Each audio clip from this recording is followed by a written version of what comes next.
Jerome Span. Of course, I'm here to tell you about our sponsor today. And our sponsor is, of course, and will forever be longstanding. Hey, mind you, he don't give me no money, but this is my man's. I got to hold him down. It is Swopes Athletic Recruiting and Scouting. Yes, sir, ladies and gentlemen, Swopes is out here trying to change lives. He's trying to help get these young athletes into college each and every week. Every day he dedicates a lot of time to this. This man has a serious passion for helping others further their education and further their lives in with a lot of great ways. They are on Facebook. Make sure you look up Swopes Athletic Recruiting and Scouting. Swopes is spelled Swopes. It is ran by Mr. Nathaniel Swopes Jr. He is the man in Houston, if y'all don't know.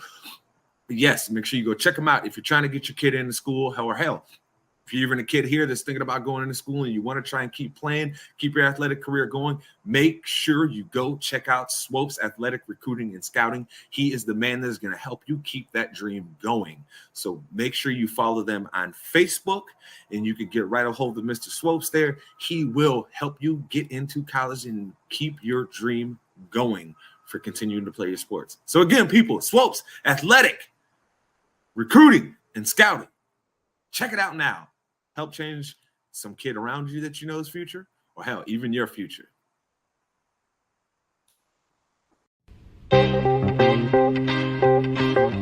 Yeah, Enigma in the house. My man J Span, Titan Studios. It's called From the Heart. Keeping it real is what all the song's about. Never selling your soul. Always staying true to yourself. Alright, yeah. Check it out. Money, cars, but we'll never get you far unless you gonna spit it from the heart. Yeah, money, cars, but we'll never get you far unless you gonna spit it from the start. Man, money, cars, but we'll never get you far unless you gonna spit it from the heart. Yeah, money. And welcome back to your favorite weekly sports show. That's right, ladies and gentlemen, it is ITC Sportsball, and we back with another brand new season. It's season 5. Football's back. We feeling spicy today, ladies and gentlemen. So, of course, let's hit them intros. We have got the originator of this whole ITC thing. He is known to some of y'all as Pop. I know him as the Ace. If you get in his face, he gonna put you in his place. He is that man, Terrell Campbell. I don't know how, if they get in my face, I'm going to put them in my place. But anyways, it's good to be back, ladies and gentlemen. Season 5, we're alive, and it's time to get it popping. Oh, yeah, no bread, no water, just meat. No bread, no water, just meat. And of course, we have got the hot take spitter, the man who rips like Dyeline spits. He is the modern day Ali on the microphone. When he steps into your home, all your ladies is gone. He is that man. Hey, you know it's your boy Mace here, ready to go. Dak with that hot 4 years, 240. Of course. And of course, y'all already know Pretty's face on ITC right here, Jerome Span, baby. Don't forget to like, rate us, subscribe, hit that star, hit the notification bell, whatever it is on whatever you listening on, hit it so you know when we go live. But of course, we might as well start with that big breaking news for the Dallas Cowboys and all of their fans. Dak Prescott getting his contract extension in right before the season starts. Mace, how you feeling? Drop the numbers on the people. As I said before, 4 years, 240, making him the highest paid player in NFL history. I don't know why they waited so long to do this, but it's done. So that's water under the bridge now. Now we can actually get on to what's important is winning important football games, and watching some good football. Like I said, no bread, no water, just meat. Yeah, it is just meat, but that's awesome for the Cowboys. Making Dak the highest paid quarterback was obviously what they were going to have to do. Like you said, I think both of us have been looking this whole time. I don't know why y'all playing this game. You know you're going to have to pay Dak. Just pay this man and keep it moving, right? But it is what it is. They got the deal in under the wire. T, how do you feel about this? Let's break down the numbers real quick, okay? This man's about to make $60 million a year for 4 years. And how many playoff games has he won? Hey, Jordan Love at least won a playoff. Jordan Love at least won a playoff game. That's a wild statement. I got you right here. here. I'm saying Jordan Love at least won a playoff game when he became the highest paid. Dak ain't even won that one. Ain't even won one. You can't win a playoff game if you ain't there, and he sure get him there every time. Yeah, that's all I'm saying. You know what? I was gonna say something, but it's inappropriate right now. But I'm just saying, the man. Let's say I'm glad the man getting his money. Get his bag. Go get that money. But at the same time, I don't know if I'd make him the highest paid because, hey, it's one of those things. Oh, you get to the playoffs and you lose. Hey, it's great to get there, but sometimes you gotta win because that's how you really measure it. I mean, for goodness sakes, we've seen Hall of Fame quarterbacks not get this kind of bag. And this man, and I'm not knocking Dak or anything like that. Go get your money. But this man has not won a playoff game. Like I said, Jordan Love. He has 2, and Lamar has 2. And Lamar reset the market when he got paid.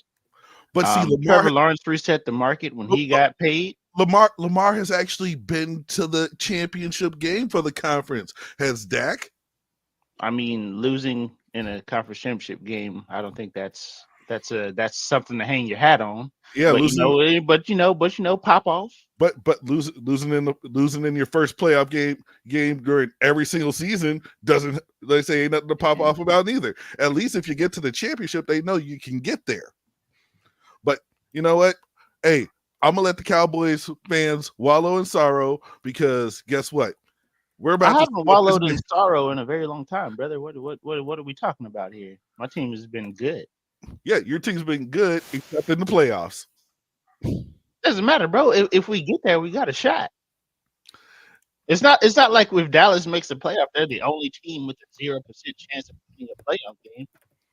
Like that's a wild thing to carry around, brother. Anyways, Jerome. All I'm gonna say is this simply, okay? Very, very simply. You ain't gonna get to the playoffs if you ain't got a quarterback. They have a quarterback, and you better pay that dude if you got one, right? Like Dak legitimately had a case to win MVP last year. In my opinion, I think he should have won it. I understand why Lamar got it. Everybody watching this show knows I love Lamar Jackson, right? But Dak was really the MVP. If it wasn't for those last 3 weeks of the season where things got a little weird for the Cowboys, he wins the MVP without a shadow of a doubt in my mind. So I'm not surprised by them paying him. I think it's the right thing to do. Trying to go back in and go play that quarterback game, and as I like to say, get on that quarterback carousel is not a fun thing to do. You are not guaranteed to get another person, so you might want to keep the guy that you got. To sum this up, bro, every Cowboys fan remembers Vinny Testaverde, Drew Bledsoe, Quincy Carter, Drew Henson. Who else did they throw out there before we lucked into Romo? Oh, Quincy Carter, Drew Henson, Testaverde, Bledsoe. Testaverde. Yeah, you guys had some guys on the court. There was a few year span, I think it was about 6 years, where you guys' answer to quarterback was get the oldest dude that we can go out there and get. And that's who we gonna run out there. Because that's what they was doing with Vinny. Because Vinny didn't have no damn business being out there as a starter at that point. None. Exactly. So if you ask me, do I want to go back to figuring out what old dude is Flacco gonna be our quarterback? You know what I'm saying? If my options are Flacco and Dak, obviously give Dak whatever ransom that he wants. Yeah, just be real with you. Flacco at least has a Super Bowl ring. Wow, bro, and hasn't accomplished nothing else since. Hey, chill he out, still bro. got the ring. He still got the ring. Got a heater, and he got a heater at the right time. We literally we've seen every quarterback, even the We've bad seen ones we're talking about. Eli twice get hot in the playoffs. Yeah, hey, look, I believed in Eli in the playoffs, but boy, regular season Eli, that nigga was trash. We've seen Eli get hot twice in the playoffs, brother. It's a real thing. Hell, Rex Grossman was solid for y'all in the playoffs until he started throwing pick sixes in the Super Bowl. Yeah, we are going to talk about Rex on that one because I was mad. I was overseas. I was watching that game. I was at a club. I was at a club watching the Super Bowl. I wasn't even caring about what was going on in the club. I was at the club watching the Super Bowl at like 2:00 in the morning because, time difference. And all of a sudden, I see that. I'm like, oh, my God. I'm like, thank you, Devin Hester, for at least giving me a little hope in the Super Bowl. But like I said, bro, we should have won that Super Bowl. I'm not rehashing that right now. It's a happy day. It's a new day. Okay. Do you see what's on my chest? This is a new day. All right. Let's say next thing you know, Jerome's gonna be painting his nails. Hey, dog, that's not how I get down. But if he want to get down like that, I don't give a damn. Just get the ball in the end zone. That's what I care about. I'm gonna get Jerome a pink phone case, so he can be more like Caleb. Nigga, he get dressed like RuPaul in his off days for all I care. As long as he go out there and deliver that damn ball where it need to be, I don't care. I don't care, brother. Live your life. Just make sure on Sundays when it's time to play, you ready. That's it. I don't care. That's it, bro. I don't care what you do with your off time, brother. What am I here for? Say, now, mind you, anybody that don't know me, let's say, if y'all ain't realize I'm just messing with Jerome, then that's y'all fault. Because if you ain't been watching this show, I have known Jerome for 24 years. Let's just repeat that. Tell people I'm that old. Negro. We both know you that old. Okay? We all know you that old. All right, but I've known this man for over 2 decades, almost 2.5. It'll be 2.5 next year. Hey, I always mess with him. He know I always like to take those little pot shots, and he takes them at me. Don't get it twisted. But yeah, like, hey, if Caleb can do what he can do, and we can have a great Bears team, I'm all for it. It's just like you say, I'm gonna still take my shots at Jerome, especially since he just got the jersey already. I mean, he's a hater. Let's say you don't have to be a hater your whole life, dog. You don't have to be a hater your whole life. No. There ain't no hateration or holleration up in this dancery. But nah, yeah, it's gonna be. I'm gonna be watching the game just like everybody. Like I say, I'm gonna give Caleb Williams a chance because he is surrounded by a lot of great weapons. So we'll have to see what happens. But hey, NFL season's back. We've had 2 great games already. We about to have a whole nother group of games that. Yo, if they're anything like the first 2 games of the season, man, we are going to have some fun.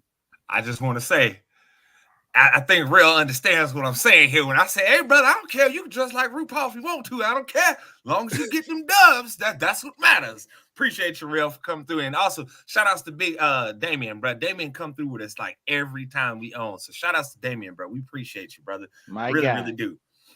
But moving forward here, because we do got some things to get to. That's part of the reason we came to you a little bit early today. Our guy, Mr. Campbell here, Pop himself, was in the building last night for AEW All In. All out. All out. Excuse me. I always do that. I always confuse it. Whenever it's all in, I'll say it's all out. And then it's all out, I'll say it's all in. I got to stop doing that. But regardless, it seems like, from what I saw personally from the wrestling stuff that I follow on the internet, looks like there was a very, very positive response to everything that seemed to go down last night. So, Terrell, you were in the building. You really had a feel for how things were going in the arena, what the crowd was really feeling. Tell us, do you feel like this helped the company? Because it has been pretty shaky lately, or did it hurt it? First off, I want to give credit to the Chicago crowd, okay? Even though it's Hoffman Estates, let's be honest, okay? But I got to give credit to the crowd because of the fact that I, as a wrestling fan, okay, and Jerome can attest to this. I don't go to a lot of live shows. Okay, like say arena seats, I don't like them a lot of times and stuff like that. Now arena, we had great. If he's going, it's got to be something good.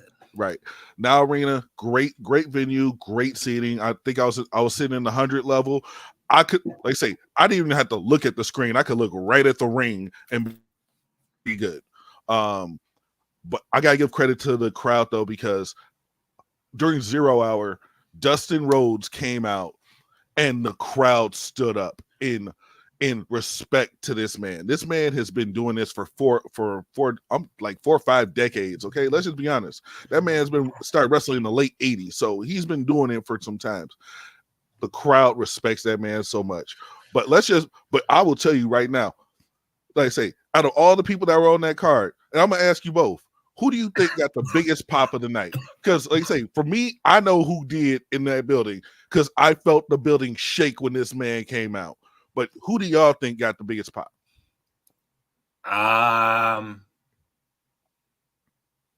Dude who faced off with Okada, what's his name? Oh, Konosuke Takeshita. Thank you. Yeah, that's who my guess would be. Let me pull my inner Daryl out real quick. Hold on. Oh no. Oh God. Okay. You gotta channel him because he ain't here right now. You gotta channel his spirit for us. The hot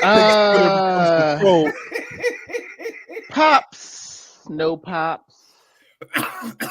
At the end of the day, it doesn't really matter who popped and who didn't pop. Man. Okay, yeah, you definitely channeling Daryl today. I can't with this man. I can't. Okay. Yo, So that was so Daryl like. Oh God. So to be honest with you, the biggest pop, Will Ospreay. The match him and Pac had, dude. You saw I was sitting there. I saw the entire crowd when Will Ospreay came out. Not a single person was sitting in that arena. Everybody was on their feet. And when you got to that part of this theme music where it's just like, Ospreay, everybody was doing it. Everybody was. Like Will Ospreay, like is a level of over in that company that I don't know if anybody else can touch it. I mean, MJF gets a response. But you know, you still had that little bit of, okay, should we really cheer him or should we really boo him? Ospreay, everybody was on their feet showing that man respect. And the match him and Pac had, dude, I'm looking forward to the sequel because that was an insane match and both of them are just incredibly talented. Now, as far as to go back to the original point of the question that you were asking, Jerome, did it help or hurt the company? I think it helped. And the reason I think it helped is if you look at, I'm not even going to talk about the actual like closing the match show with Swerve and Hangman because that left a lot to unpack on that one. But that one should have been the bookend on that for a period of time. It should be the end of that rivalry for at least the next 6 months. Okay. But what happened with Bryan Danielson and the BCC, that is what helped the company. Because now there are questions. Well, break it down for people. What happened with Daniel Bryan and the BCC? Okay, so that weren't watching last night. Guess what? It's on the internet. Spoilers coming. All right. So Bryan Danielson had a successful title defense against the scapegoat Jack Perry, and at the end of the match, Christian Cage has his guaranteed contract. We see Jon Moxley, who there have been questions about what's going on with Jon Moxley and the BCC since Mox came back. Like say, he came out, Claudio came out, Wheeler Yuta came out, Pac came out, who he's never been officially a member of the BCC, to keep Christian Cage from using that contract on Bryan Danielson. And then we get the celebration, we get to see BCC, and then Claudio just straight hit Bryan with an uppercut. Pac grabs Wheeler and is restraining him. And we see, and if you looked at like say what's underneath my nameplate where it says no plastic bags around me ever, that Jon Moxley put a plastic bag over Bryan Danielson's head and was choking him out with it. Okay, like literally, if you're watching that, and mind you, I know that there were some streamers that were, because I follow some of them on social media. The chant "This is murder" literally rang throughout the entire arena during that. Like I know that they probably gimmicked it in some way, shape, or form, but it, like you say, the plastic bag over, and then it's just where do we go from here? Because we already know Brian has said, hey, once I lose the AEW world title, that's it. I'm done being a full-time wrestler. But it leaves so many questions, because now we have John Moxley, we have Claudio Castagnoli, we have Pac, we have Marina Shafir as a unit. It leads to question what happens with them and Bryan Danielson.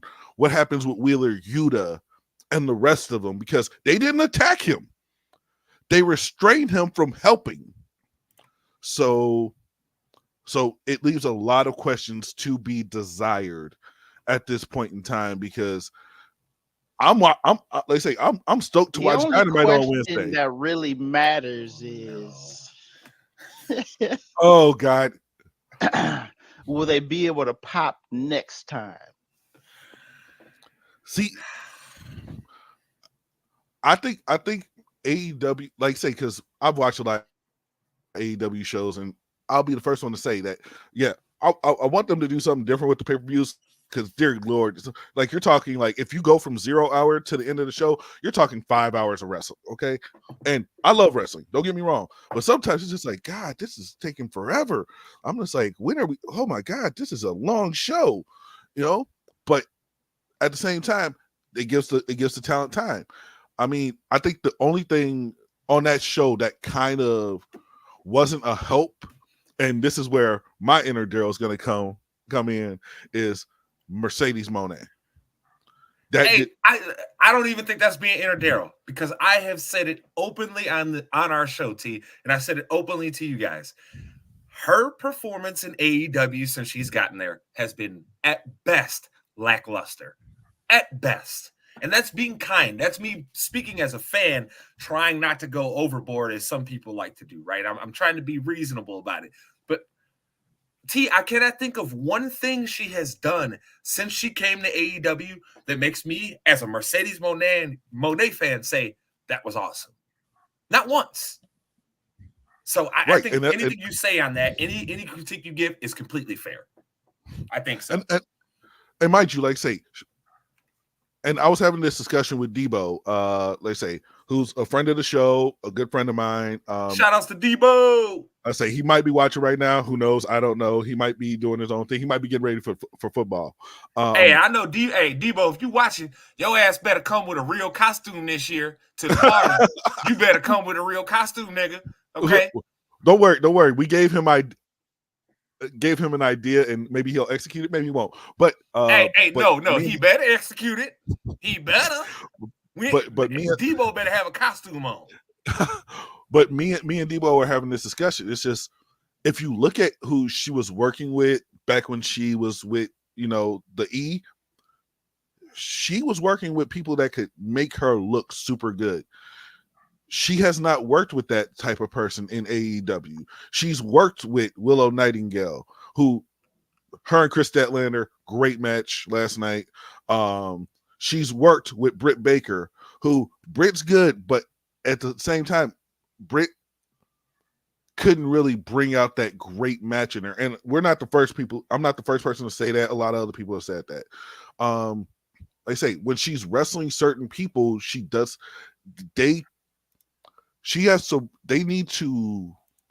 to wrestle at a certain level that she's not used to. She's used to working with someone like a Charlotte or someone like a Becky or someone like a Bailey. These people that have kind of learned how the style that she can work. But AEW doesn't really do that with her. But at the same time, like I say, she is. I call her the female member of the elite, because she literally is so entrenched with the EVPs. And we see what happens with a lot of people when they get, attached with the Bucks. And I'm not saying it's a bad thing, but for some people, it's a good thing. We see what it did for Jack Perry. Jack Perry was a guy who we're just like, dude, he's suspended. He's dead in the water. He came back with the scapegoat character, and now he is a tried and true heel, and he works with that. But then you look on the flip side at the other member of the Elite, Kazuchika Okada, and everybody's just like, dude, they made this guy who was one of the best wrestlers out there into a complete comedy act. But now we're starting to get the Okada that we wanted to see. We're starting to see the Okada from New Japan, the guy who carried that company on his back for the better part of a decade. We're starting to see that now. And I know one of the reasons why is because Tony Khan had to introduce him to a more broad American audience, because not everybody was watching New Japan. Not everybody, was tuning into that stuff. Well, yeah, exactly. Jerome was a prime example. But you didn't see all the battles that man had. Like I say, the matches that broke Dave Meltzer's star rating, even though Meltzer kind of just completely went off the rails. Hold on, I gotta call timeout. Why you even bring up his star rating like you actually respect it?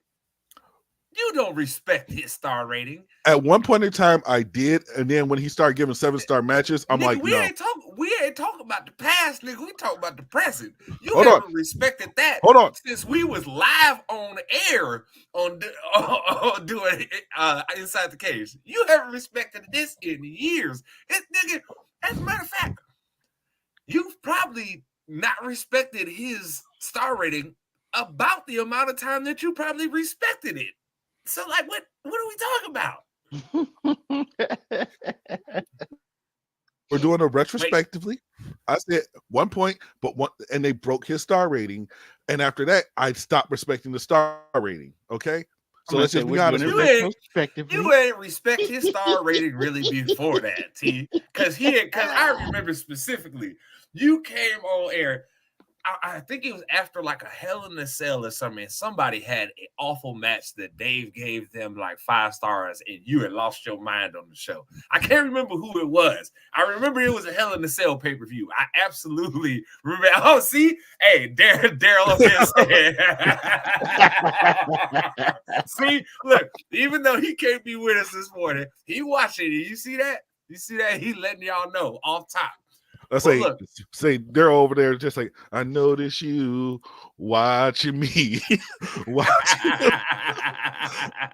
No, but it's once again, Okada has been one of the best wrestlers in the world for quite some time, and now we're starting to see that version of him again, and I love it because I'm looking forward to what they do with him and Takeshita, because that is a story all unto itself, because you're talking 2 guys from the same area. One guy super like top tier, the other one was up and coming. And my thing with AEW though is like, say they need to do more with Takeshita. Like they really do, because that guy is way too good to, not be on TV on a regular basis. Okada needs to actually wrestle more on weekly TV, but we at least see him. We don't see that with Takeshita. So I want to see where that goes, because if they do it at a Wrestle Dream, it's like, okay, blah, blah. But if they do that match at like a Full Gear or Revolution, heck, if they hold off on it till next year's Double or Nothing, I'm okay with it, because these 2 need to go for it. But my biggest gripe with Okada and the booking of Okada is he's not really defending that Continental Championship. Like Eddie Kingston was defending that thing almost every week. He was defending in different promotions and stuff. This man, I think last night was maybe his 2nd or 3rd defense, and he won that belt some months ago. So we just kind of got to see what happens with Okada. But once again, that's a guy who I'm looking forward to seeing him interact with certain people. So you mean they took the Logan Paul approach with his title reign? Yes, except for Okada can go back to Japan. But but yeah. We just gonna gloss over that now? Look, there is a reason I have specifically said I don't like who the Paul brothers are as people, but I do respect what he does inside of that square circle. I have to, because he puts on great performances, right? I have to respect it. 5 defends. Hey, I mean, okay, that's a few more. That's a couple more than I thought, but at the same time, 5 defenses in how many months? Like Yeah, that ain't we're in that great. September. We're in September. I think he won that belt in March, maybe. So you're talking in 6 months, 5 defenses. That's But once again, you see his character backstage, all this other stuff. It's like, okay, comedy act. You get him in the ring. Oh, one of the best wrestlers in the world. Because I know everybody's waiting to see if Kenny Omega gets cleared and whatnot, and and then we could get another Okada Omega match. You are correct. He won it back in March. That is correct. Yeah. So it's one of those things where because the thing is, like, them putting that, it's like they put the international title on Ospreay to help elevate that. They put the Continental on Okada to help elevate that. If you ask me who's done a better job, it's definitely Will Ospreay. Because man, I can actually watch his matches and be seeing him consistently on their TV product. So that's not even a question. Yeah, yep. You better believe that, bruv. But I'll tell you this: as somebody who didn't know much you're about British now, brother.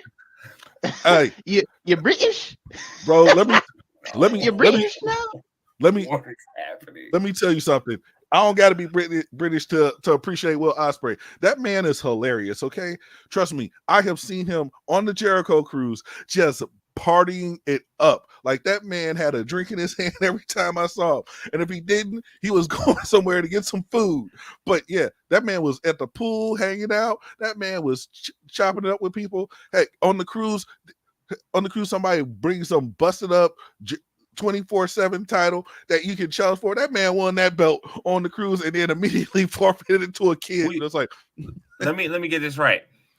So basically, what you're saying is that, like, George Kittle is my friend, Will Ospreay is your friend. I got it.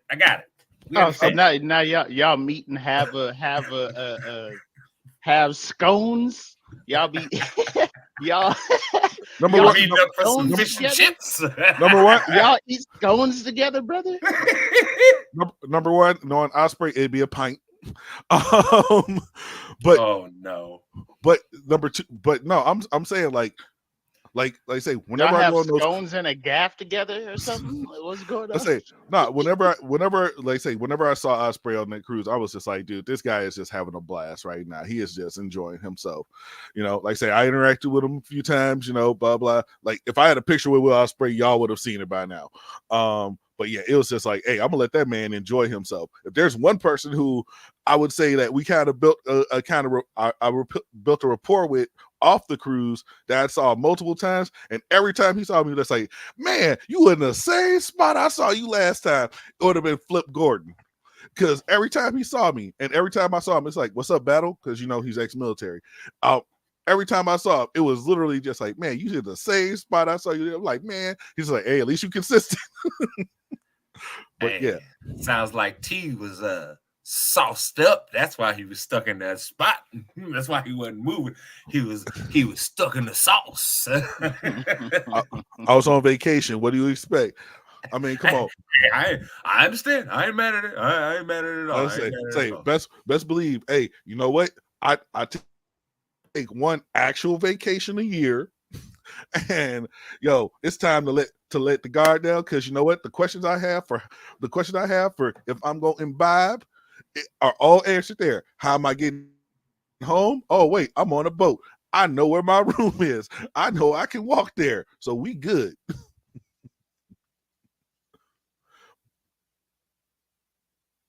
Oh Lord, you walking now, brother? You walking with a scone in your hand with your best friend Will Ospreay? Hey, I'll walk with a scone in my hand. I'll have a scone in one. Do you drink Earl Grey tea now, brother? I actually do have some Earl Grey tea in the kitchen right now. I have my coffee this morning. You're full British now, bruv. But I had coffee this morning, so I don't need the tea. Let's say, because if I had the tea, I might spill the tea. Oh, look at that. You're full British now, bruv. That's right, bruv.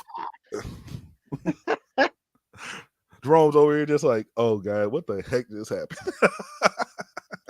I just want to know what the heck just happened. Like all of a sudden, we were having a conversation about AEW, and you and Mace just suddenly turned British. I don't know what happened. I just wanted to relate. I just wanted to relate to my British brother, man. That's it.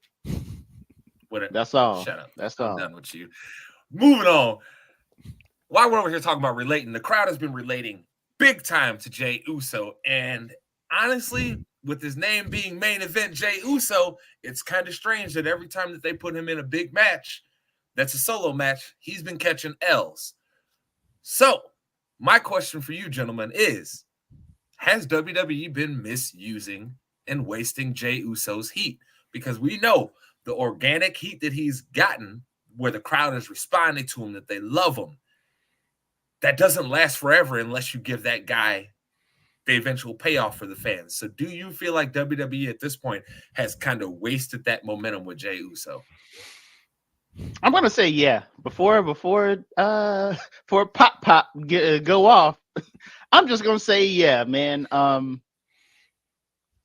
There are a few people who can get the crowd to react to them the way that Jey Uso does. I mean, whether you were yeet, no yeet, whatever the case may be, you are full go when he's out there.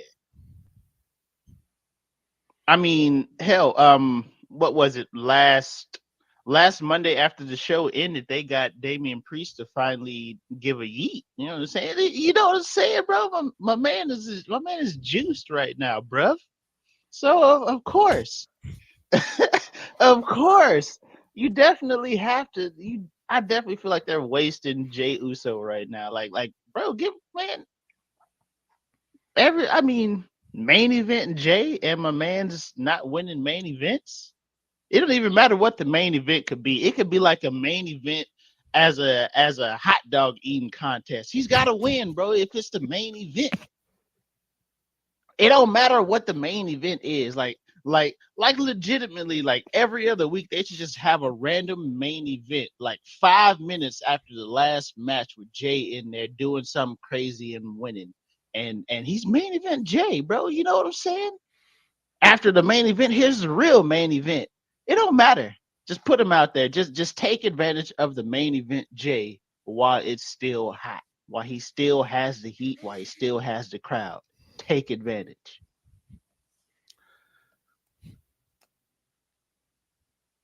I'm just waiting to make sure. Go ahead, T. This all you, T. I handed it off to y'all. Y'all, hey, look, everybody knows how I feel. Jey Uso is my nigga, and I'm gonna simply say, yes, they wasting him all day long. He should have already been at least the Intercontinental Champion. Hell, in my opinion, he should have been the damn world champ before freaking Gunther was. So this is crazy to me. Yes, they wasting him. Go ahead, T. Okay. And I will agree with both of you. I do feel that they're wasting him. Jey Uso is one of those people that we have seen his rise over the last 4 years. Like say, we saw him and let's just be honest. Like say, the OTC is the reason for that. Because we always looked at Jay as a tag team guy, and then we got to see him, and then in all his battles with Roman, and we saw all this potential, and then we saw him get slotted back into the tag team spot. But then once he broke away from the bloodline last year, we really started to see this man start cooking. And just like I say, just look at the crowd when that man was coming out, and he just like, yeah, and they had them all, and then just doing this. I mean, you had a lot of offbeat people, so we know what kind of crowd we had. But I'm just saying, wow, bro, you just gonna say it like that. Hey, it's true. It's true. Look, it's true. I say, let's say, go ahead, watch the crowd. They offbeat, but. But just look at the heat this man is generating. I mean, there's a reason that the crowd be a little bit offbeat. I ain't gonna and say I said that. I said that too. There's a whole reason why. But if you know, you know. Yep. And knowing is half the battle. Anyways, this man is so so over. And I agree. I don't mean to interrupt you, G. I just want to say something to Daryl real quick. Nigga, if you don't stop trying to bring up Alex Riley to us, you stop this. You stop this madness now. But if you look at the way the crowd has been responding to him, like, yeah, him and his brother had like no match at WrestleMania. But after that, look at what he's been doing. Like, I personally thought he should have been the one that ended Gunther's Intercontinental Championship reign.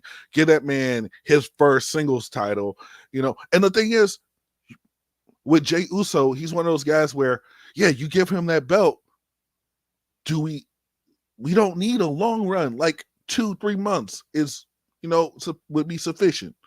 But give him something, because we all thought Money in the Bank, oh, that's going to be him. But then it's like, oh, they gave it to Drew McIntyre. We have seen him constantly get to a point where it's like, what are we about to see? What's about to happen?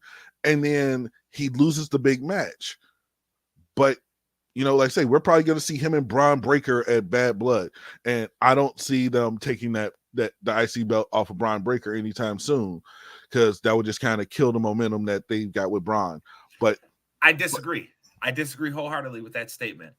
I think they want to do with Braun kind of what they did with Charlotte, which is give him a lot of title reigns up front before you give him a long one. I think that this is the chance that Jay's finally going to have, because I can see the belt going back and forth between the two for a few months, leading all the way up to them potentially having a WrestleMania match for the belt again. See, but I'm also thinking too that, like, with what we got going on with the bloodline, they're just trying to keep Jay hot enough so that when we do see OG bloodline and, like, see him and Roman and Jimmy, and we don't know who the fourth's like going to. My vote's Sammy, but see all them get together. Excuse me. Yes, we do. You're going to stop disrespecting him. His name is Sammy Uso. We already know he a member of the family already. Don't you disrespect Sammy? He got this on. No, he got this on. Sammy Uso. Okay, we know. But regardless, you feeling Uzi, bruh? Bruv. Listen here, bruv. Okay.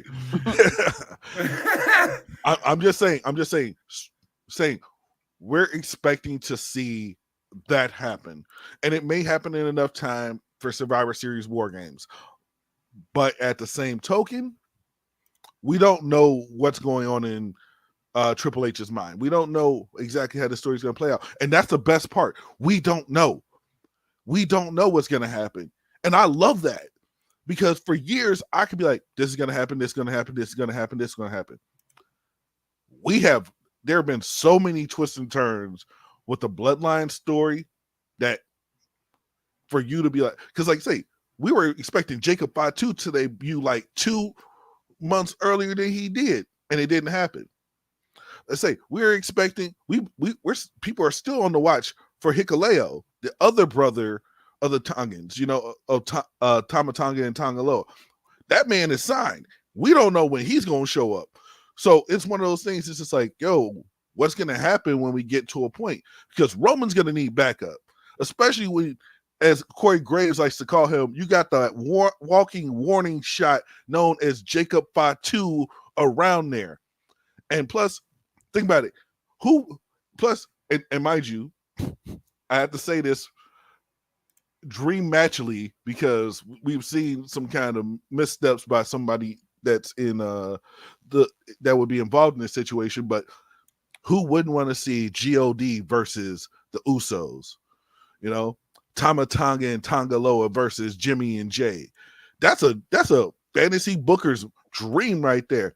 You got 7-time IWGP Tag Team Champions versus the Usos, who are like what, at like 6, 7, 8. I don't even remember how many title reigns they've had, because they was going back and forth with the New Day for so long.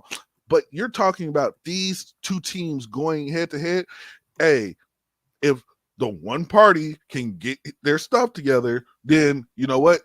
Yo, that's going to be one of those matches that I think could be match of the year. I mean, canceling out all the other matches we've seen. I'm not going to say it's going to happen in 2024. It may happen in 2025.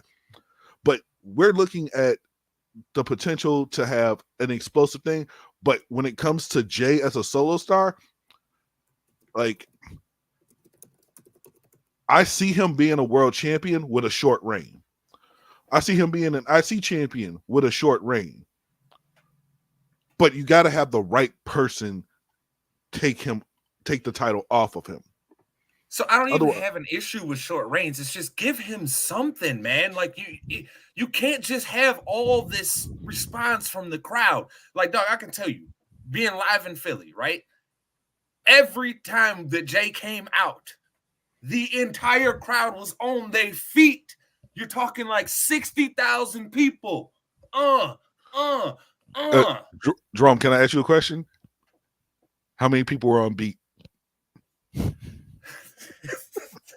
We ain't gonna talk about that. I'm sorry. I got you. I've been noticing that for a while. I'll answer it. How many you think, dog? I'm saying I know I was on beat. Did the amount of people on beat off beat correlate with melanin? I'm not gonna answer that. That's a loaded question. I'm not gonna answer that.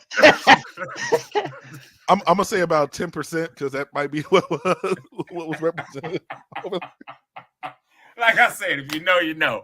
Oh God. God. You see what happens, man. You see what happens. You put three clowns together, and that's what you get. You see. But look, at the end of the day, they do need to do. I think we're all in agreement here.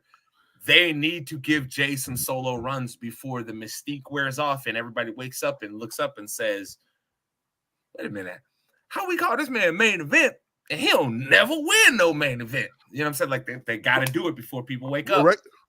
Right now, Jay Uso is in a position where we saw LA Knight in like a year ago, where it's just like, hey, they're about to do, and then we just never really saw, but people were still with him. And that's the thing, like everybody's just like, well, Jay's had this for like a year. Like, you got to think, a year ago, he just left the bloodline. He left the company, and then he was tagging with Cody and won tag titles with him. So they didn't really like launch him. They didn't start really launching him until like what? I want to say it was like February, right around the time he was getting ready to challenge Gunther. Then that's when we really saw them like, yo, this guy, you know. And then he had the world title match with Priest. He's had, but notice he hasn't really been on any of what they call PLEs. So yeah, it's one of those things where it's just like, what are y'all doing with this man? That's gonna make everybody just still be like, yo, we still believe in Jay Uso like we believe in Joe Hendry. And boom. That is the best way to put it. And mind you, we've got 2 months, a little over 2 months till Survivor Series. So if they're going to pull the trigger on anything, they need to do it soon, because if you're going to give that man a solo belt, it needs to happen before you get the OG bloodline back together to go against the new bloodline. Yeah, bruv. But speaking of the new bloodline, he's not gonna let this go. He's not gonna let the bruv go. He's not. Just ignore it. It's like he got us all saying like a dog with a damn bone. No, it's just like when he got everybody saying brother. Once he finds something, he's gonna keep it going until people start saying it, and then he's like, yes, I've won. He's sick. He's got problems. But speaking of the new bloodline, we've got some new bloodline, obviously in college football because of NIL. And boy, oh boy, have we seen some upsets over the start of this season. And I think the biggest of them all happened yesterday, Mace, when we saw Northern Illinois beat Notre Dame in South Bend. I got to ask, have you been surprised by these upsets, Mace?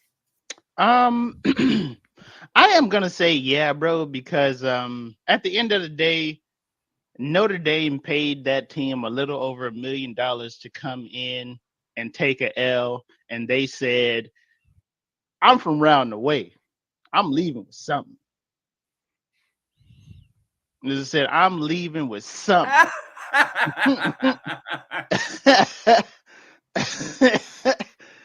Listen, man. The fact that Notre Dame had the ball last and barely got past the opposing 40 to kick a field goal, that was the most surprising part of that, because I mean Notre Dame had the ball last, right? Like, you have your opportunity. It's not like Northern Illinois had the ball last and just some luck happened. Notre Dame had the ball last and they still could not get it done. It's just the curse of Notre Dame right now, bro. For whatever reason, they just can't get it done. Oh, I'll tell you what reason it is. Because these fools keep thinking they special and won't join the damn conference. Hey, y'all gonna keep paying the iron price every year until y'all decide to join the conference, because y'all steady thinking you special. You steady talking about we Notre Dame, we don't need to be in the conference. Well, hey, now you done lost to NIU, and because you ain't in the conference, you have no chance to get in the national championship playoffs now. I can guarantee that. And Notre Dame about to drop so damn far in these rankings, you're gonna be like, oh, are they back in the doldrums? Are they back in the days when Notre Dame is gonna be under 500? You know what I'm saying? Like, nah, bro, it's over with. It's over. They better join the conference and keep it moving and learn that they just like everybody else. You got to have a lot of want to with them boosters. And I'm gonna tell you, who else better be on watch for their job right now. There's a dude up in Michigan that, over 2 weeks, brother, I support black coaches, quarterbacks, all that. Nigga, I'm going to need you to do better.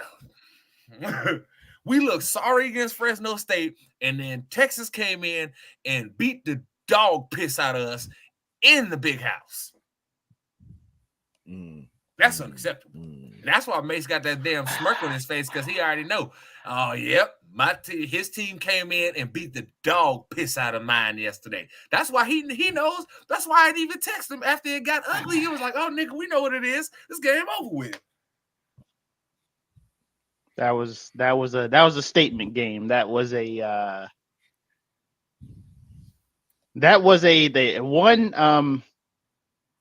Michigan sold for a national title, and Texas is out to prove that.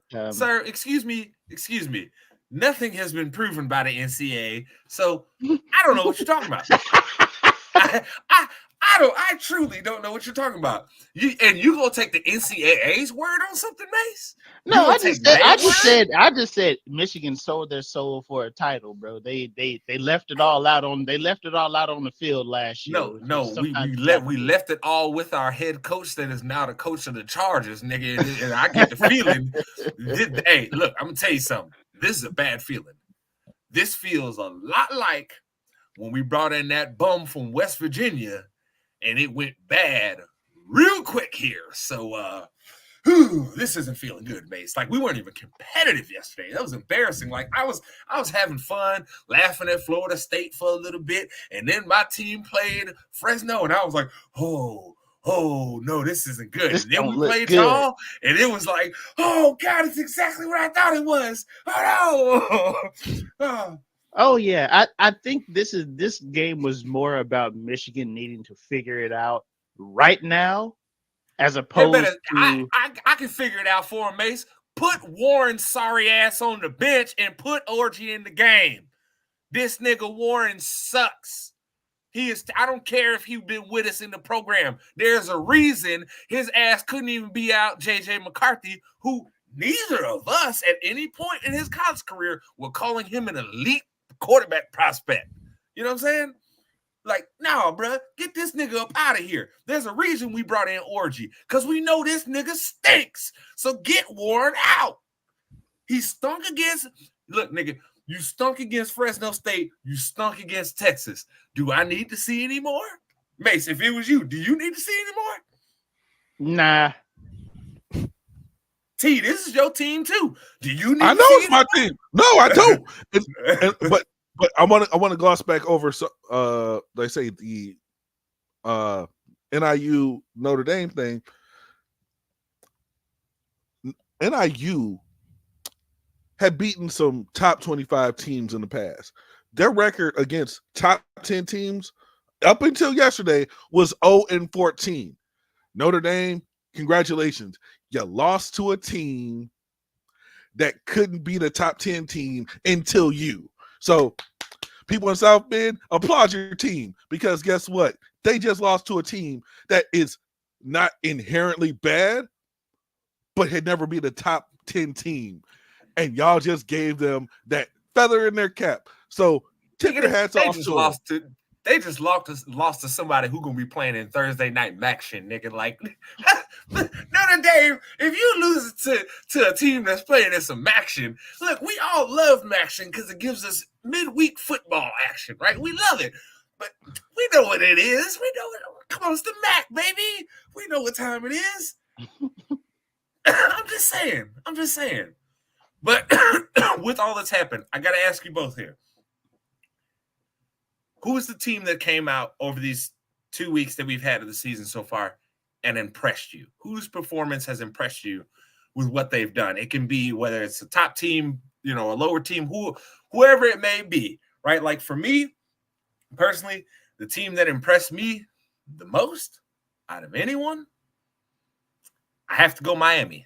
Miami, I was questionable about what they were going to be this year as a team, because over these first 2 years of Cristobal, they have been a team who seemed to just not know how to finish games, not really know how to put it all together, right? They seem like they are a team that's ready to go. I think Ward is going to be a very interesting guy to watch over the course of the season, because he's going to be in the Heisman contention. And if he keeps playing at that level, he's going to end up being one of the top prospects going into the draft, right? So I think that's going to be very, very interesting to see. So for me, it's Miami. Mace, how about you? Who do you have as the team that probably impressed you in their performance over these first 2 weeks of the season? I would really, honestly, I do have to say Texas, more so because their secondary, which was 104th in the country last year, has essentially bringing in the safeties that we did, the two transfers, Makuba and Jade Barron, along with Taff, who seemed to have taken on the mantle of defensive leader in that secondary. I think the addition of those three guys, man, and the transfers that Texas has brought in on defense specifically, I really their defense has impressed me. That was the one thing I was afraid of, is that they were going into the SEC and they could not stop a nosebleed in the pass game last season. I've been impressed, man. You can sit here and say that Michigan's aerial offense nobody really thought it was going to be that good this year, but at the end of the day, they're still Michigan. They bring in top prospects. Somebody on there should be an athlete and should be able to get open if our secondary was as bad as they were last year. So I've been really impressed specifically with Texas's secondary. They tackle their safeties all tackle. Jade Barron, his versatility to play corner, to play in the nickel, to play in the back of the defense has been very impressive. T, how about you? Is there anybody that really has impressed you, or are you still kind of waiting to form your opinion on these things here? There's one team I'm keeping an eye on, but once again, they have to play certain teams before I would give them the impressive mark. And I'm gonna kind of keep that one close to the chest for now, because like I say, if they do what I'm hoping that they do, then I'll outright, give them the kudos. But I don't want to say, oh, they've been impressing me right now, and them fall flat on their face, because looking at their schedule, they got a couple teams on the Nah, man, on the go ahead and say it. Just who is it? Like, who are you looking at, bro? Just say it. Come on, don't be that guy. Okay. Honestly, I've been kind of keeping my eye on the Illini. Okay. Hey, I can understand why. Last, before we move on, The young bull down there in Gainesville. Hey, look, yeah, hey, this is one thing. Look, please understand. All of our viewers, we told y'all about Mace's cousin going into Florida. We told y'all. Nigga's a baller. Okay? We told y'all up top. He got the spot now. ITC, our team this year, we rooting for is Florida. Okay? We rooting for you. We rooting for the University of Florida to ball out, and we rooting specifically for that quarterback to shine. Nigga, like, yo, listen, bro. We telling y'all now. We telling you now. Hey, we gonna be in this one. Yep. Hey, listen, what they say down in Gainesville? If you ain't a gator, you gator bait. Hey, listen, brother. Hey, there you go. You saw the ball. You saw the ball jump off his arm, brother. You saw. Hey, man. Hey, man, there's a difference between when he throws the ball than when a lot of other people throw the ball. You saw what I text you, dog. I like what I was seeing. So, and you got to give me my credit. I might be bad at some other positions. But quarterback, nigga, I can tell you if you can play or not. It's pretty easy for me to tell you. I know some people think that's wild, and I say it's easy, but like quarterback's just a position that I think is easier to evaluate. Like you could look at a nigga film and tell if he got it or not most of the time, but that's neither here nor there. Regardless, you know what time it is. We're up against the clock. We got games to talk about. Because guess what? NFL is back, baby. So, that being said, we'll briefly talk about these first two games that have already happened this week. Ravens and Chiefs, how did you guys feel about the performance of both teams there? I thought anybody trying to blame Lamar Jackson for them losing that game is an absolute moron and hasn't begun to understand anything about the game of football. You guys, how you feel? The Ravens need to be in every GM's DMs right now looking for a number one receiver because ain't no way that y'all can't get nobody open downfield. It was pretty much an Isaiah Likely prayer and a bunch of Lamar creating magic that kept him in the game. And that defense. I mean, the Ravens defense. I mean, look what you was going up against, brother. You was going up against the GOAT. Yeah. Let's see. Okay. See, I think I'm not even looking for a receiver. I'm looking actually at that O-line because of that O-line. Let's say because Chris Jones was getting in there way too easy. Let's say so. I would upgrade the O-line because you've got a Derrick Henry, Lamar Jackson backfield. And I'm gonna make that compare. I'm gonna bring them up again when we talk about the Packers and Eagles.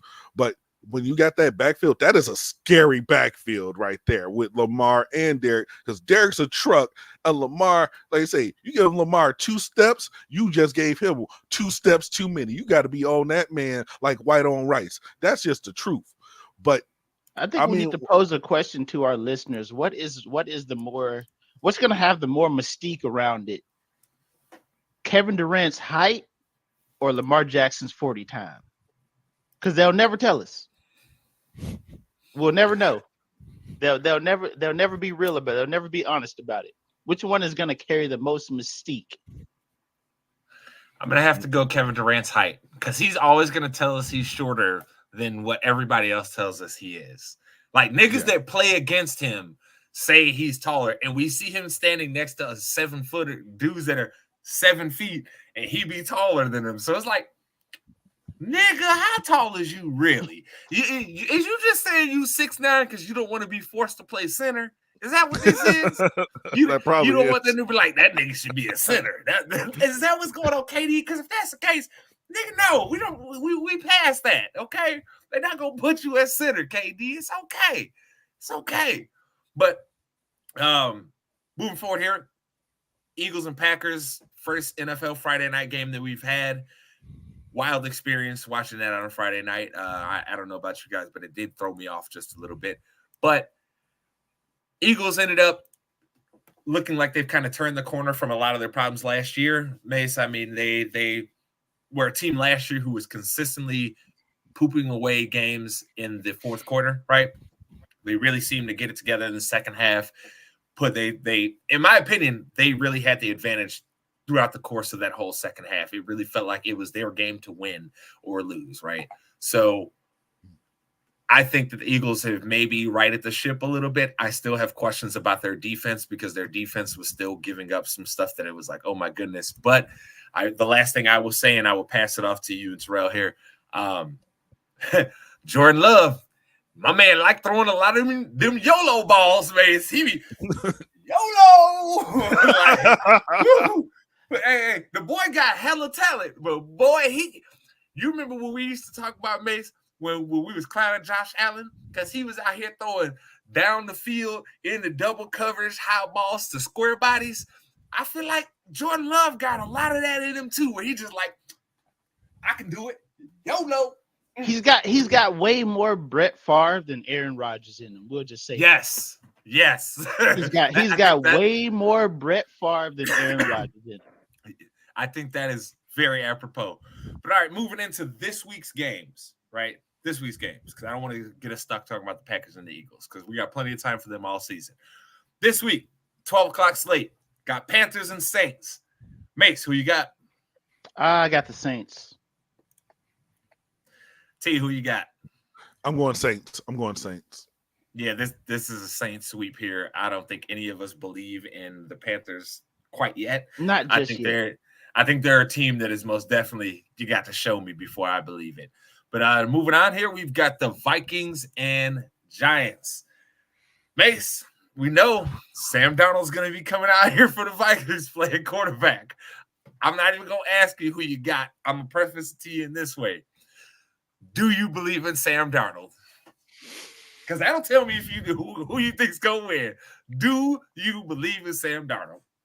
I don't believe in Sam Darnold, but at the same time, the Giants have nobody that can cover Jettas.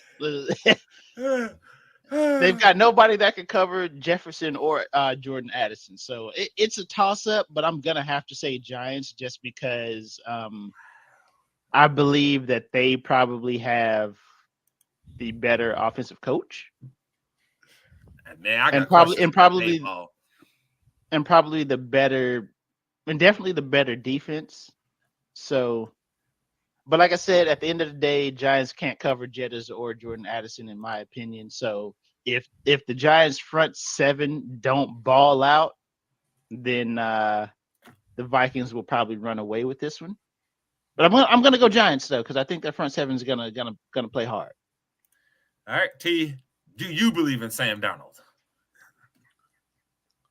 I believe in Sam Darnold like I believe in that Chucky's gonna come for me in my sleep.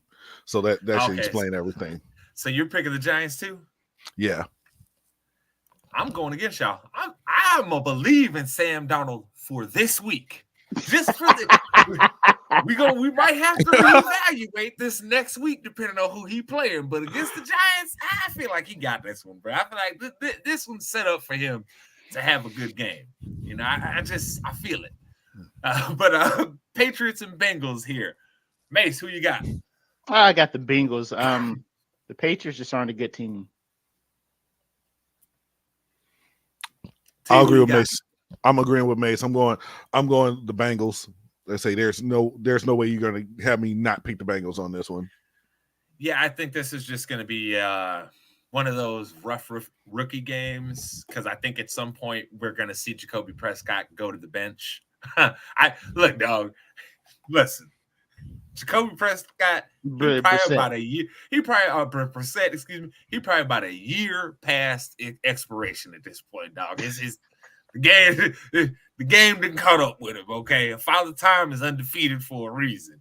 All right, so I think we may see some Drake May towards the end of this game. It's going to probably look a little rough, but I think within the next 3-4 weeks, he'll probably be the starter because there's only so much of Jacoby you can do, dog. Like you need a team that is really, really great outside of him if you want him to have success as your quarterback. So, yeah, I think this is very easy. Bengals sweep here. Steelers and Falcons. Mace, who you got? I got the Falcons. I think Kirk Cousins can get the ball to the talent that's out there for Atlanta, and Atlanta sneakily has one of the best secondaries in the league. Let's be real here. Yeah, I mean they've with Bates and AJ Terrell, you have a lot right there. Just starting right there, right? You've already got great corner, great safety. You've And already not to done mention quite a adding lot. Justin Simmons there. Now you have a veteran back there that's seen just about everything that an offense can throw at you. Oh yeah. Yep. Bates can play more of that center field now that he likes, because Simmons, he probably ain't got the legs to roam no more, so he'll be closer. He'll be in that box doing a lot of taking on other teams' tight ends and stuff like that. So yeah. Atlanta is going to win that division. Easy. Nigga, if you don't hurry up, nigga, I don't need a whole Falcons analyst. I needed a pick for this game. Atlanta, bro. What do you team, mean? You want to talk about the Falcons, nigga? Atlanta's gonna win, bro. You want to talk about the Falcons or the Cowboys? You tell me. Hey, bro. T, who you got? In all honesty, I got to go with the Falcons because Kirk Cousins, like you say, we've seen this man be able to do good things with, especially in Minnesota. He was doing a great thing. So with the weapons he has around, yeah, I got to go with the Falcons. As much as I want to try and pick the Steelers here because I love Tomlin and I want Fields to do good, I don't feel like they got it, dog. I just Don't you mean Russell? Russell's a week one starter. No, he's hurt. He's hurt. Oh, my bad. I didn't get that update. My bad. Yeah, he out. All right, here. So we've got a big division game here. Texans at Colts. Mace, who you got? I got the Texans. I think they're a much improved team, and we ready. They ready. I'm going to go Colts. And the reason I say that is because I think the Colts are going to catch them a little bit by surprise with Anthony Richardson today. And it's going to be one of them like, oh my God, the Colts scored 48 today. I think it's going to be one of those. Yeah, like it'll be one of those. So yeah, I think the Colts here. I know you both took the Texans there. That's a pretty, I can't be mad at that pick at all. Can't be mad at it. But Cardinals at Bills. We know the Bills have had a lot of change in this offseason, so they are not really the team that we've seen for the past 3 years. So, Mace, who you got here? Cardinals at Bills. I got the Cardinals in a shocker. T, who you got? I just got to ask one question. Has a new update or new version of Call of Duty come out or is coming out at any point in time in the next? Oh, yeah. In about a month. Can I change my pick because the beta's out? No, wait. In a month, Kyler Murray is going to be highly unreliable for this team. Okay. So right now, he's good. So right now, I'll go with the Cardinals because Kyler's actually focused on football. But in a month, yeah, that's going to be a complete. Oh yeah. Story. All right. So fellas, you know what? We're going Cardinals sweep here. I'm gonna play. I placed a bet here for us. I had some money put in here, so to figure out which game it is. We all feeling pretty good about this one. We're going Cardinals there. Boom. There we go. Because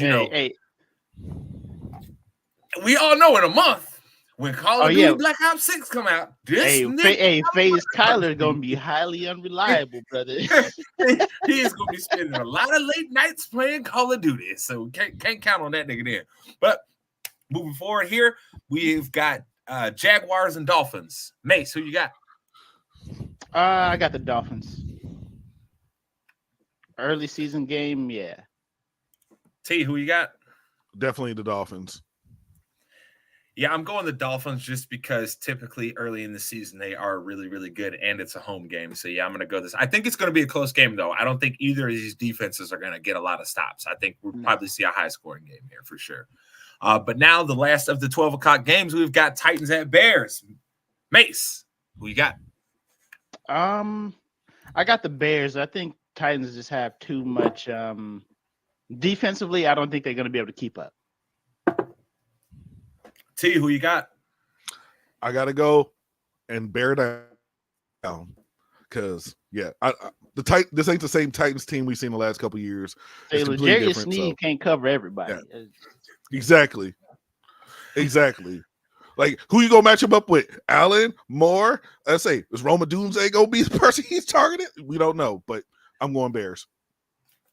Yeah, for me, this is Bears because I have three primary reasons. Number one, boy, if you watch Will Levis last year, any of his film, it seemed like it was Hopkins or nobody, dog. And that makes the job of a good defense, especially with a really lockdown corner like Jalen Johnson, that makes their life a lot easier. So you can't believe in Will Levis. Most important, number two, like T said, this is not the same roster we have seen over the past 3 years. And we have an unproven head coach coming out here with an unproven roster. And, of course, like you guys said, L'Jarius Sneed cannot cover everybody. And, of course, we have a new day here in Chicago. Y'all see it. It's a new day here. Caleb about to start his way to greatness today as the Bears get this dub at home. That's what I know. Bear down, nigga. The Bears. You heard me, though. All right, we're moving on, getting into the afternoon games. We have got Broncos at Seahawks. Mace, who you got? Seahawks. Bo Nix? Yep. Really? T, who you got? I can't say nothing. I got to let him make his pick first. See who you got. I got the Seahawks because Bo Nix sounds a lot like the character they had in that movie Draft Day that was supposed to be the number one pick and that's kept dropping. So yeah, I'm going with the Seahawks. Look, I'm going with the Seahawks. And look, man, you can go back and look at the draft stuff that me and Mace talked about before the draft, right? Neither of us believes in Bo Nix like that, brother. Like, neither of us do. And it's alarming to me, too, that Sean Payton was not willing to try and move up to get one of the more talented guys, because for as much credit as we love to give Sean Payton here in the NFL, community, that nigga was real suspect in the last couple of years in New Orleans. Look, kind of makes me believe Drew Brees had a lot to do with Hey, this to say, remember, y'all see, this is what kills me too about NFL people. They be forgetting stuff like this. Don't y'all forget, Sean Payton is the one that started that Taysom Hill madness. Okay, all that hearing trying to talk about, Taysom Hill might be a real quarterback, mother. That was all because of Sean Payton, because he was out there saying that bull. All I know, Taysom Hill better be sending a gift to Sean Payton yearly, bro. Every time he receive his bonus for the year, bro, because he don't get that money if any other head coach is the head coach of that team. Straight up, Taysom Hill don't get that kind of money. Yeah, it's a Seahawks sweep. We don't even need to go any more of that. All right, Raiders at Chargers. Mace, who you got? This one's tough. I got Raiders though. I think there's too many questions on the Chargers right now. T, who you got? Although there's questions, I'm going with San Diego. Well, the Chargers. I'm sorry, they're not San Diego no more, but I'm going with the Chargers. Just something about them just seems like it's like maybe a little bit more complete than we think, and we'll find out though. Okay. I'm going Chargers. I think Jim is going to have his team ready to go. He's going to have them ready to grind these boys out. And their defense is their strong suit, but it's more so against the pass. I think you can run on the Raiders defense. So I've got to go Chargers here. So moving forward, we have got Commanders at Buccaneers, the premiere of Jaden Daniels here. Mace, who you got? I got the Commanders. I think Jaden Daniels is going to surprise a lot of people with his arm talent. And plus, the Buccaneers defense is getting older and slower. So, okay. And T, who you got? Buccaneers. You believe in Baker Mayfield? Okay, all right. Not as much as I believe in Joe Hendry, but Oh yeah, bruv. Yeah, bro. Done with you. Done with you. Yeah, I'm gonna take the Commanders here. I think this is one of the games where they catch people by surprise. I think Jaden Daniels' athleticism is gonna catch some people for sure this game. So taking the Commanders. And now the last of the afternoon games here. We have got Cowboys at Browns. So we'll leave Mace here to go last. So T, who you got here? Cowboys at Browns. You know what? Man just got his bag, so I'm gonna go Cowboys.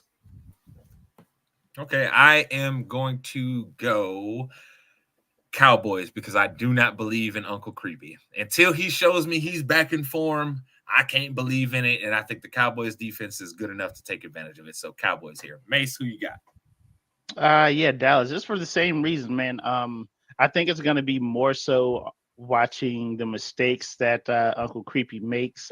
You know what, bro? Can he get his name back finally? At least Watson. We ain't got to call him Sean, but like Watson Nope. at least. Nope. Hey, he got to play his way back into his name. He got to earn. Hey, he got to earn it. He's on Hey, a look, hold on. Talk about street clothes. They ain't never done nothing real creepy that we know about, right? And we will call him street clothes until he plays himself into being Anthony Davis. Well, he earned Anthony Davis last year. He did. I'm saying he earned it last year, so now he's Anthony Davis again around here. But if he go back to that bull, he gonna go right back to being street clothes. Fair enough. Okay. So I think it's gonna be more so on the mistakes that Dallas's defenses forces them to make. Because honestly, man, outside of Amari Cooper and Njoku, nobody else on that offense really is a threat. And a good defensive coordinator like Zimmer knows that, so his game plan is going to be ready. Yeah, for sure. Let's say plus Uncle Creepy has a 10-year probationary period. So if he steps into another massage parlor, he can't get his name back. Okay. He got 10 years. 10 years. He need a massage. He needs to go to the trainer's room. He can't go to a parlor. I ain't even going. We just gonna move forward. Rams at Lions. Who you got? I got the Lions. They easy meat. T, who you got? For the sake of my brother Kerry, I'm gonna pick the Lions because I just don't think the Rams ain't it no more, especially with 99 gone on defense. So yeah, I'm gonna go with the Lions. Yeah, I'm going Lions here. I think they're the better team. They had another good offseason. It's easy pick. Yeah, a lot of the Rams' defensive deficiencies were kind of glazed over by Aaron Donald being so good. But now Aaron Donald had to be double team, triple team every play. Other niggas until you show me you can do it, I don't believe on none of them niggas. Okay, so that's crazy talk. But the last game of the week is Jets at 49ers. Mace, who you got? Crazy enough, bro. I got the Jets. Oh God. I knew he was gonna say that. I think defensively they're one of the few teams that can go toe to toe with the 49ers. And if you're asking me in a low scoring game, Reddick showing up in a low scoring game, I trust Aaron Rodgers more than I do Brock Purdy. T, who you got? I still got to go with the 49ers because, because what big changes have we seen from that team that went to the Super Bowl? What?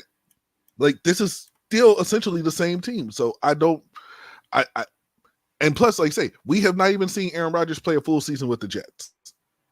So we don't know how his chemistry is with all that stuff. So I have more faith in the 49ers than I do in the Jets.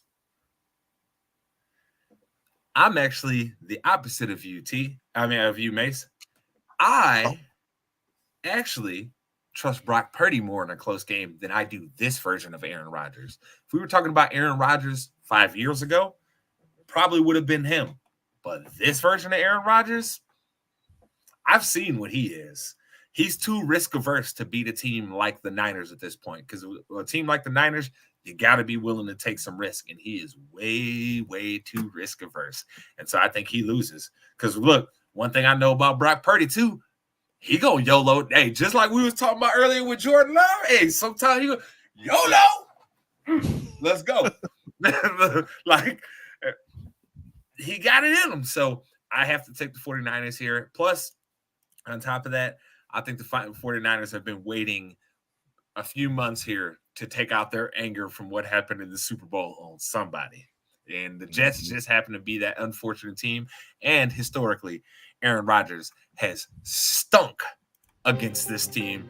So I'm going to just say, hey, at the end of the day,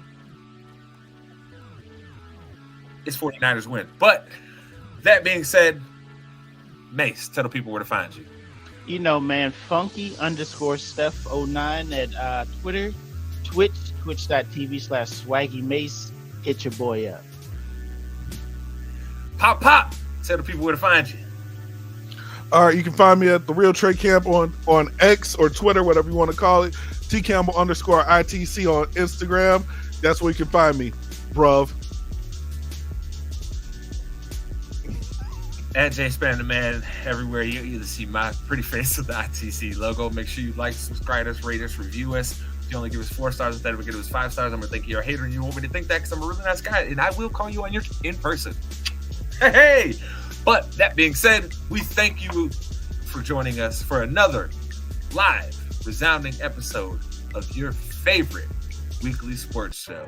And that is ITC Sportsball. Whoop, whoop. Yeah.